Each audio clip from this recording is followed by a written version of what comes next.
Hola les microbes!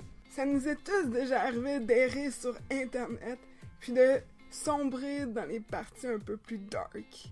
On y retrouve des vidéos qu'on préférerait ne jamais avoir vues, Shrek is love, I say. Shrek is life. puis des photos qu'on préférerait oublier.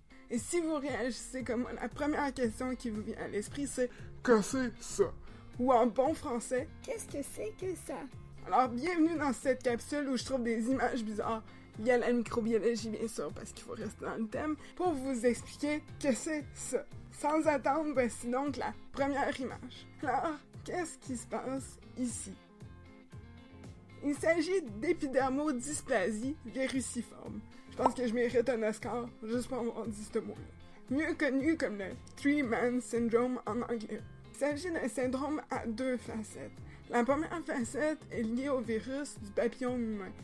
Pour les amis, le VPH. Vous connaissez sûrement ce virus-là à cause des campagnes de vaccination qui ont été menées par Gardasil et Cervarix. Effectivement, plusieurs souches du VPH, environ 40, causent des condylomes génitaux. Ces mêmes condylomes, s'ils ne sont pas traités, peuvent éventuellement mener à un cancer du col de l'utérus chez les femmes qui sont atteintes. Mais ça, c'est un autre sujet complètement. En fait, le VPH n'est pas seulement lié aux condylomes génitaux comme c'est souvent cru. Le VPH, en fait, est la cause derrière la plupart des verrues qui existent, que ce soit des verrues plantaires ou des verrues au niveau des mains. Jusqu'à maintenant, on connaît 170 souches de VPH, ce qui veut dire qu'il en existe sûrement d'autres. Ça fait beaucoup de verrues, ça. La deuxième facette de l'épidermodysplasie viruciforme, c'est une maladie génétique qui est liée au chromosome 17.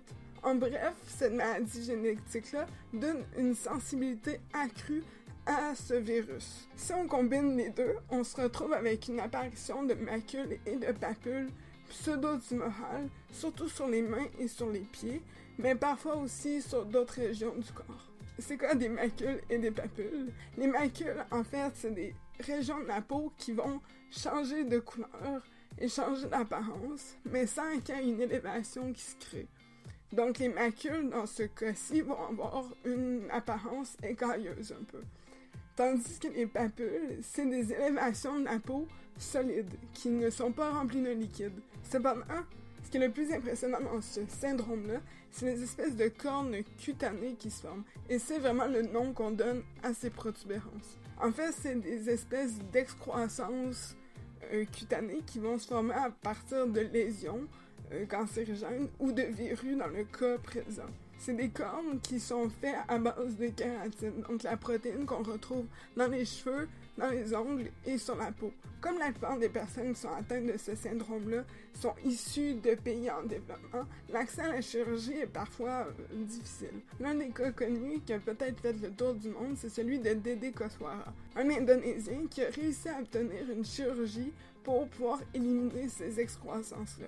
Les chirurgiens estiment qu'ils ont pu retirer jusqu'à 96% des verrues.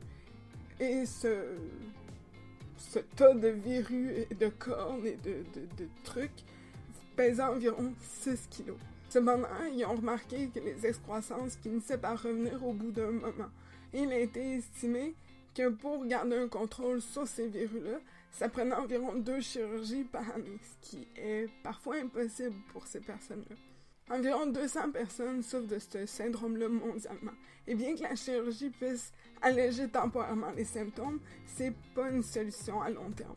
Si vous voulez en apprendre plus sur ce syndrome-là, il existe un documentaire qui a suivi justement le parcours de vie de Dede Koswara qui s'appelle Three-Man, A Search for Cure, qui a été fait par Discovery Channel.